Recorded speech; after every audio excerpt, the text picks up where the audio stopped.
திரு சஃபி சுலைமான், இது பொறுப்பு என்பது தேர்தல் ஆணையத்துக்கு மட்டுமல்ல அரசியல் கட்சிகளுக்கும் இருக்கிறது. அதை அரசியல் கட்சிகள் உணர்ந்திருக்கிறதா அப்படிங்கிற ஒரு கேள்வி எழுது. அரசியல் கட்சிகளுக்கு அதுக்குண்டான பொறுப்பு இருக்கிறதுனால தான் இப்போ இந்த விவிபேட் பிரச்சனையிலே கூட திராவிட முன்னேற்ற கழகம் குரல் எழுப்பி இருக்கிறது. நம்ம இப்ப ரீசெண்டா வந்து விவிபேட்ல வந்து போலிங் யூனிட் கண்ட்ரோல் யூனிட்டுக்கு நடுவுல வந்து கண்ட்ரோல் யூனிட்டுக்கு நடுவுல விவிபேட் மிஷினை வைக்கும் போது இது சரியா வராது, இதுக்குண்டான டைம் டிலே இருக்கும், அந்த டைம் டிலேல என்ன ப்ராசஸிங் நடக்கல, பிரச்சனைகள் வர வாய்ப்புன்னு சொல்லிட்டு திராவிட முன்னேற்ற கழகம் இதை சரியாக சொன்னது நம்ம எல்லாமே தெரியும், செய்திகளையும் பார்த்தோம், இதை நீதிமன்றத்துக்கு கொண்டு போயிருக்குது. அப்ப என்ன ஒரு அரசியல் கட்சி செய்ய வேண்டுமோ தார்மீக உறுப்பினர் திராவிட கழகம் செய்து கொண்டிருக்கிறது என்பதற்கான சான்று சொல்றேன்.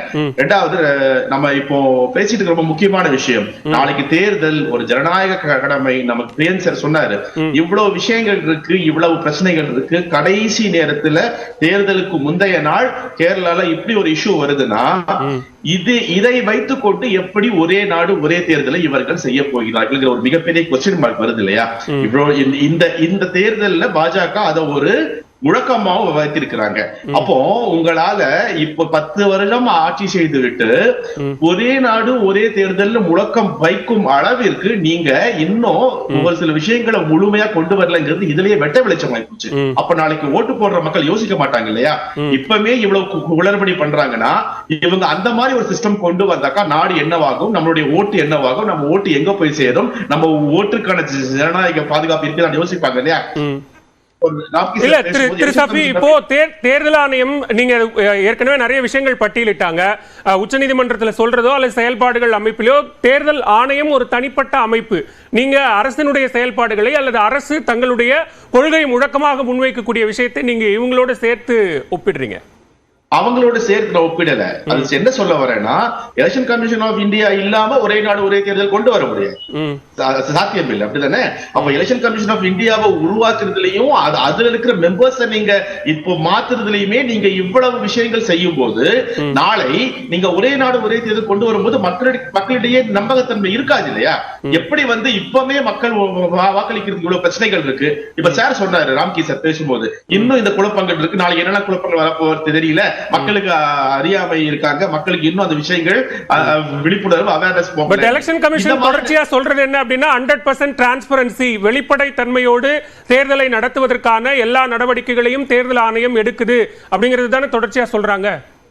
அதுதான் சொல்ல வர. இப்போ ஒரு பூத்துல 2 மெஷின் இந்த மாதிரி உங்களுக்கு வந்து ஒரு பட்டன் அமுத்தும் போது 2 கவுண்ட் கூடுதுன்னா அப்போ ஒரு பூத்துல இந்த மாதிரி 2 மெஷின் தான். இது எவ்வளவு நீங்க சிம்பிளா யோசிச்சு பாருங்க, எங்க போறது? ஒரு வார்டுல 2 பூத் இந்த மாதிரி இருக்குது. இல்ல, நான் மீண்டும் திரு பிரியன் அவர்களிடம் எழுப்பிய கேள்விதான் எழுப்புறேன். நீங்க ஒரு பூத்துல ஒரு மாதிரி வாக்குப்பதிவுல ஒரு மிஷின்ல நடந்த சர்ச்சையை ஒட்டுமொத்தமாக எல்லாத்துக்கும் கம்பேர் பண்றீங்களா? அது சரியா பொருத்தி பார்க்க முடியுமா? சரியா இருக்குமா? இதுல கம்பேரிசன் கிடையாது. நீங்க நல்லா பாத்துக்கங்க. This is not about qualitative index, it's about quantitative index. இப்போ நீங்க குவான்டிடேட்டிவ் தான் யோசிக்கணும். ஒரு விஷயத்துல வந்து இந்த மாதிரி நடக்குதுன்னா ஒரு ஊர்ல ஒரு பூத் போதுங்க.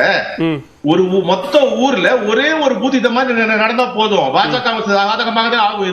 இது எவ்வளவு பெரிய ஜனநாயக படுகொலை. இன்னொன்னு சொல்ல வர, இப்போ எலெக்ஷன் கமிஷன் ஆஃப் இந்தியாவை பத்தி நீங்க சொல்றீங்க இந்த மாதிரி ஒரு தன்னிச்சையான இது, அதை எப்படி சந்தேகப்படலாம்னு. இடி அப்படிதான் நினைச்சோம் நாம, தன்னிச்சையான விஷயம்னு. அது இப்ப எப்படி செயல்பட்டு இருக்குது? பாஜகவுடைய கூட்டணியை செயல்படலையா? அதே மாதிரிதான் எதுவாக இருந்தாலும் மக்களுக்கு சந்தேகம் வருமானால், மக்களுக்கு அதுல நம்பகத்தன்மை இல்லையானால் அதை கேள்வி கேட்க வேண்டியது மக்களுடைய தார்மீக உரிமை. மக்கள் வாக்காளர்களாக அவர்கள் செய்யக்கூடிய கடமையோ அல்லது அவர்களினுடைய பொறுப்புணர்வையோ உணர்கிறார்கள் சரி. ஆனா ராம்கே என்ன சொல்றாருன்னா, நடக்கக்கூடிய எல்லா சர்ச்சைகளுக்கும் தேர்தல் ஆணையத்தை மட்டும் கை காட்டிட்டு போயிட முடியாது, அந்த பொறுப்பு அரசியல் கட்சிகளுக்கும் இருக்கு அப்படின்னு சொல்றாரு. அதுதான் நான் முதல் பதிலே சொல்லிட்டேனே, அரசியல் கட்சிகளுக்கு பொறுப்பு இருக்குங்கிறது திராவிட முன்னேற்ற கழகம் நன்றாகவே அறிந்திருக்கிறது. அதனாலதான் இந்த விஷயங்களை தொடர்ந்து எதிர்த்து கொண்டு வருகிறது. ஏன்னா இப்ப இவிஎம் மிஷின் மேல எங்களுக்கு ஒன்னும் வாய்க்காமரப்பு சண்டை இல்ல சார். நம்ம போன இதுல பார்த்தோம், அந்த பஜார்ல மீன் கடை பஜார்ல 2 பேர் 2 மிஷினை தூக்கிட்டு போயிட்டு இருக்கான். ஷேர் ஆட்டோல வச்சு மிஷினை தூக்கிட்டு போயிட்டு இருக்கான். இந்த முதற்கட்ட பார்வையை எடுத்துக்கிறேன். அடுத்த சுற்றுல பேசலாம். இல்லாத ஒரு விஷயத்தை மக்கள் எப்படி நம்புவார்கள்? ஓகே ஓகே சொல்றேன். ஒரு சின்ன குறுக்கீடு தான். சுப்ரீம் கோர்ட் சொன்ன ஒரு முக்கியமான விஷயம் என்னன்னா, இவிஎம்ஸ் ஆர் அக்யூரேட் தான், அதில் சந்தேகம் கிடையாது. ஆனால் மனிதனோட ஆசைகள் இருக்குல்ல, அது வந்து அங்கே விளையாடிச்சுன்னா நிச்சயமா அது வந்து அதுக்குள்ளே பூந்து நீங்கள் ஏதாவது திருத்தம் பண்ணீங்கன்னா அது மாறுறதுக்கான வாய்ப்பு இருக்கு. Okay. SC says EVMs are accurate unless they are maligned by human bias. Okay, சரி. என்ன அர்த்தம் இதுக்கு?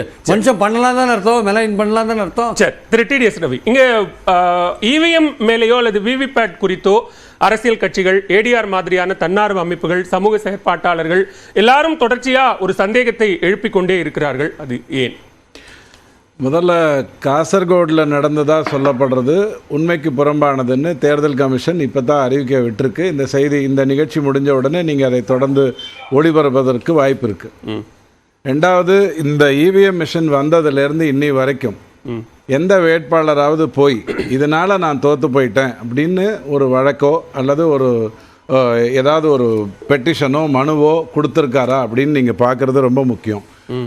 தேர்தல் நேரத்தில் என்ன அரெஸ்ட் பண்ணக்கூடாதுன்னு ஒருத்தர் கேஸ் போடுறதும் அதனால் அவர் அரெஸ்ட் ஆகிறதும், தேர்தல் நேரத்தில் இவிஎம் பற்றி ஒரு கேஸ் போடுறதும் அதனால் அதை தள்ளி போடுறதும் இயல்பாக இருக்கலாம்.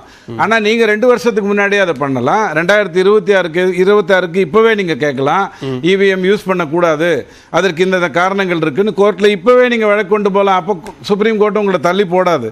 ரெண்டாவது, ஒரு தேர்தல் ஆணையரை தேர்ந்தெடுக்கிறதுங்கிற சிஸ்டம் வந்து ஏதோ பிஜேபி கொண்டு வந்தது இல்லை, அது வந்து அம்பேத்கர் எழுதின சிஸ்டம், அதுல இருந்து வந்த ஒரு விஷயம். இப்படி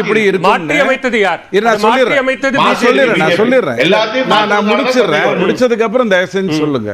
இல்ல, முதல்ல இருந்த சிஸ்டம் என்ன, இப்ப மாற்றி அமைக்கப்பட்ட சிஸ்டம் என்ன அப்படின்னா அது கேள்விக்குள்ளாகாதா? இல்ல நடுவுல என்ன நடந்ததுன்னா, கோர்ட் வந்து எங்களுடைய ஒரு ஆளை நீங்க வச்சுக்கலான்னு ஒரு கருத்தை சொல்லிட்டு, அந்த தீர்ப்பை தயவு செஞ்சு எடுத்து போய் பாருங்க, எங்களுடைய ஆள் ஒருத்தரை நீங்க வைக்கலான்னு சொல்லிட்டு இதை பாராளுமன்றம் தான் முடிவு பண்ண முடியும்னு ஒரு கருத்தை தான் சொல்லித்த ஒழிய செய்யுங்கன்னு சொல்லி அது மறுதளிக்கப்படல. அப்போ அரசியல் கட்சி என்ன கேட்டது, உங்களதே கொலிஜியம்ல இருக்கும்போது நீங்களே உங்களுக்குள்ள தேர்ந்தெடுத்துக்கும் போது நீங்க இதை பற்றி பேசாதீங்க, இது அரசியல் விஷயம் அப்படின்னு கொண்டு வந்தாச்சு. சோ 3 பேர் சேர்ந்து முடிவு பண்றாங்கங்கிறது எடுத்தாச்சு. அப்புறம் இடியை பற்றி ஒரு கருத்து சொன்னாரு.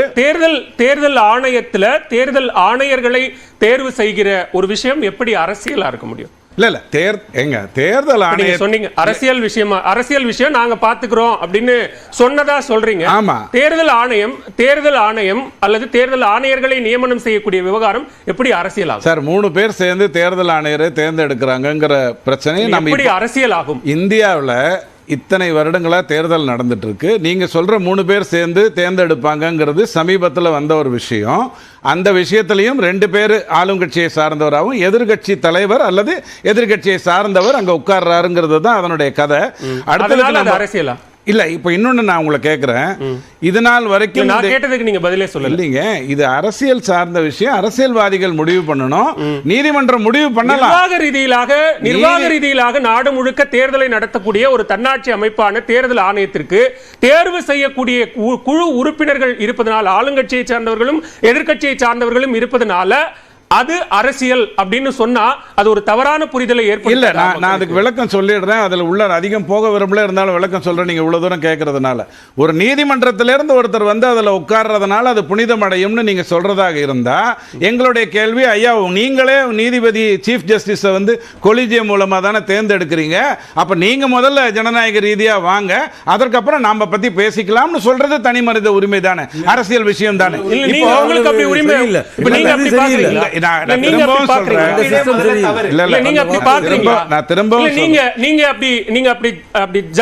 போற போக்குல எல்லாத்தையும் சொல்லிட்டு போற போக்குல இல்ல, ரொம்ப தெளிவா நீங்க சொல்றீங்க. நீங்க புனிதமானவர்கள், ஒரு நிமிஷம், நீங்க புனிதமானவர்கள், ஒரு நிமிஷம், நீங்க புனிதமானவர்கள்னு உங்களை நீங்களே கருதிக்கிட்டு நீங்களே கொலிஜியம் அமைப்பு மூலமா தேர்ந்தெடுத்துக்கிறீங்க அப்படின்னு சொல்றீங்க. அப்படின்னா உங்களுக்கு நீதிமன்றம் மீதான அல்லது நீதி பரிபாலனம் மீதான நம்பிக்கை இருக்கா இல்லையா?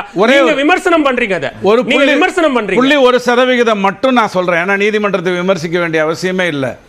ஒரே ஒரு 0.1% சொல்றேன்.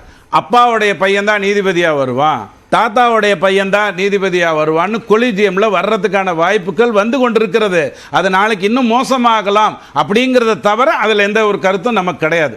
அப்பாவுடைய புள்ள சரி, ஒரு புள்ளி ஒரு சதவீதம் அதே மாதிரியான ஒரு உதாரணம் நான் சொல்றேன். ஒரு அரசு துறையில கனரக தொழிற்சாலைகள் துறையில் இருக்கக்கூடிய ஒரு செயலாளரை உடனடியாக இரவோடு இரவாக அவரை அந்த பதவியில் இருந்து விடுவித்து விட்டு அதே நேரத்தில் உடனடியாக அவரை தேர்தல் ஆணையராக நியமனம் செய்வதும் தேர்தலுக்கு ஒரு மாதத்திற்கு முன்னதாக அந்த பொறுப்பில் இருந்து அவர் விடுவித்துக் கொள்கிறார் அப்படின்னு சொல்றதும் அது எதுல சேரும் சார்? ரெண்டுமே கோயின்சிடென்ட் ஆஃப் ஃபேக்ட். அவர் வந்து இன்னி வரை சார் நான் சொல்றேன் நீங்க உங்களுக்கு வசதியா இருந்தா அது உடனே கோயின்சிடென்ட் ஆஃப் ஃபேக்ட் நான் பதில விரிவா சொல்லணும் இல்லையா உங்களுக்கு? Coincident of fact. ஏன்னா அந்த பர்டிகுலர் எலெக்ஷன் கமிஷனர் சொந்த காரணங்களுக்காக போனாரு. இன்னி வரைக்கும் அவர் எந்த ஒரு கருத்தையும் வெளியில சொல்லல. சொந்த காரணத்துக்காக போறது ஒரு தனி மனிதனுடைய உரிமை. அதோட அந்த மேட்டர் முடிஞ்சது. அதற்காக மீதி 2 பேர் திரும்ப தேர்ந்தெடுக்கப்பட்டிருக்காங்க. ஒரே ஒரு தேர்தல் ஆணையரை வைத்து இந்தியா பூரா தேர்தல் நடந்ததுங்கிறது உங்களுக்கு நல்லா தெரியும். டிஎன் சேஷன் மாதிரி ஒரு ஆண்மை மிக்கவர் எந்திரிச்ச உடனே அவரை அமுக்குவதற்காக 3 பேர் வந்தாங்க. நல்ல வார்த்தைகளை பயன்படுத்தலாம். என்ன இப்போ என்ன ஆண்மைனா என்ன ஒரு போல்ட்னஸ், ஆளுமைன்னு சொல்லுங்க. நல்ல வார்த்தைகளை பயன்படுத்துங்க. ஆளுமையே வச்சுக்க. ஆண்மைனா என்ன? ஆளுமையே நீங்க தொடர்ச்சியா அந்த வார்த்தையை பயன்படுத்திட்டே இருக்கீங்க. இப்போ அப்படி ஒருத்தர் ஆண்மையோடு இருந்தார் அப்படின்னா என்ன அர்த்தம்? அதிமுகவை பற்றி இந்த வார்த்தைகளை பயன்படுத்தி குற்றம் சாட்டுவதுங்கிறது நடந்துட்டு இருக்கு சார். அத பத்தி இந்த வழக்கு அதிமுக தொடங்கின பிரச்சனைக்குள்ள நான் இல்ல திரு ரவி, நீங்க திசை திருப்ப வேண்டாம். தெளிவா பேசலாம், ரொம்ப ஆரோக்கியமா பேசலாம்ன்றதுக்காக தான் இந்த விவாதமே நடத்துறோம். நீங்க யாரும் கட்சியை இதுல பேச வேண்டிய அவசியமே இல்ல. ஆண்மை அப்படின்னு நீங்க குறிப்பிக்க வேண்டிய அன்வான்டடான வார்த்தைகளை நம்ம பயன்படுத்தலாம். ஆளுமைங்கிற உங்க வார்த்தையை நான் எடுத்துக்கிறேன். அந்த ஒரு தேர்தல் கமிஷனர் அவர் வந்து ஆளுமையை காட்டி வாபஸ் வாங்கிக்கோங்க. அந்த வார்த்தை வேண்டாம். வாங்கிட்டேன். அப்ப அவர் தேர்தல் ஆணையர்னு நியமிச்ச கொஞ்ச நாள்லயே ஒருத்தர்லாம் முடியாது 3 பேர் சேர்ந்து பண்ணணும்னு சொன்னது காங்கிரஸ். அது வரைக்கும் ஒரே ஒரு தேர்தல் ஆணையர் தான் இருந்தார் இந்தியாவில். ஒரு ஆளுமையை காட்டின உடனே பண்ணது காங்கிரஸ்.